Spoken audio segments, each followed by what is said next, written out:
Hey everybody, it's Kyle. So I spend a lot of my time trying to figure out how I can help families that have kids on the autism spectrum. It's kind of my passion, and it's because certainly we've had some success in our family by implementing certain strategies and managing our homes in a way that allows us to really thrive as we raise our kids on the spectrum. And so I'm constantly, asking myself or wondering to myself, what can I say or what can I do that will be helpful? And so, as that is the starting point, I hope that you don't take this the wrong way, because sometimes the lessons we learned can be very harsh, and they may come across as harsh, but as long as you know that, we have 3 rules in our family we developed when we first started developing our curriculum for happiness. We developed 3 rules, and those 3 rules were: we were going to do what was right for our kids on the spectrum, even if it was really hard. We were going to do what was right for our family, even if it was really hard. And we were always going to do things in a spirit of love. And so, with that as a starting point, there's a lot of kids and a lot of parents that are now having problems with their kids and them getting addicted to video games. And it may not surprise you, but we had this very same circumstance. Our son got to where he didn't want to do anything but play video games, and it was affecting a lot of it's amazing. He can't seem to understand basic simple principles, but he can figure out how to win a incredibly sophisticated video game all by himself. He can figure out how to turn it on and work it and win it, even though he can't do basic things or seemingly do basic things.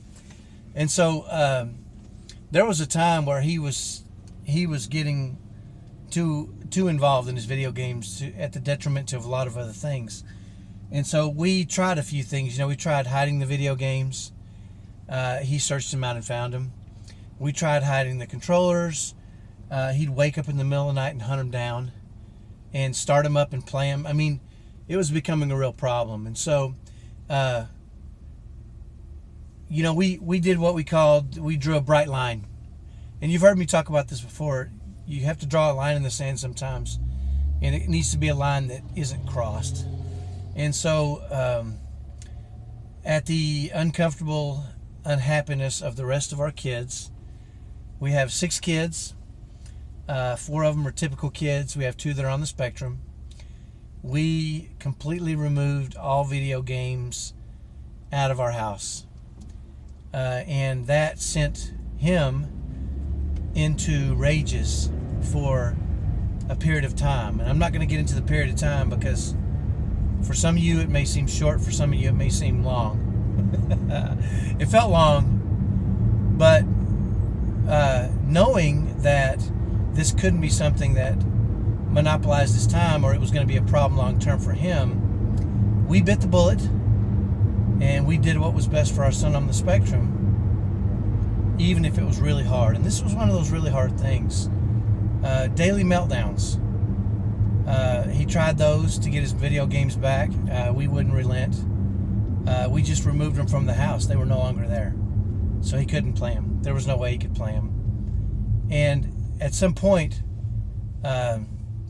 he realized he wasn't going to win that battle, and that he could earn the ability for us to bring video games back into our home should he meet certain requirements. And those of you that know Eric know he's not very verbal.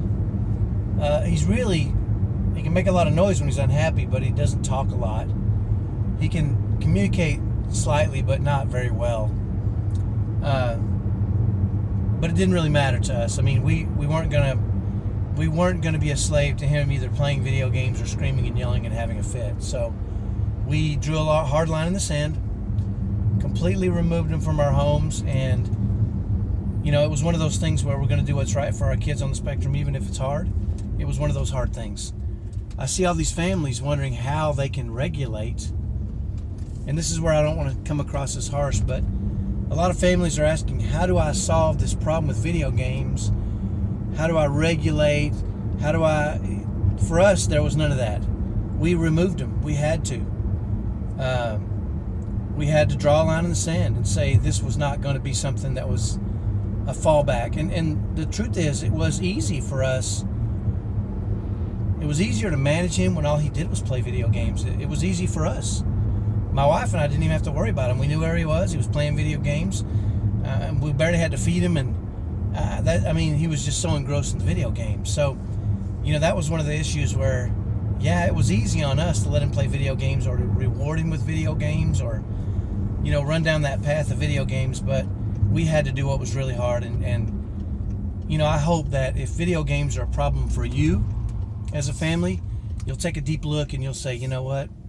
What's best for my child? And if it's best that he can't regulate himself and you can't figure out a way to regulate him, remove him. Fight that fight. And win that battle. And then your child will know sometimes you have to do things that are hard as parents of kids that are on the spectrum.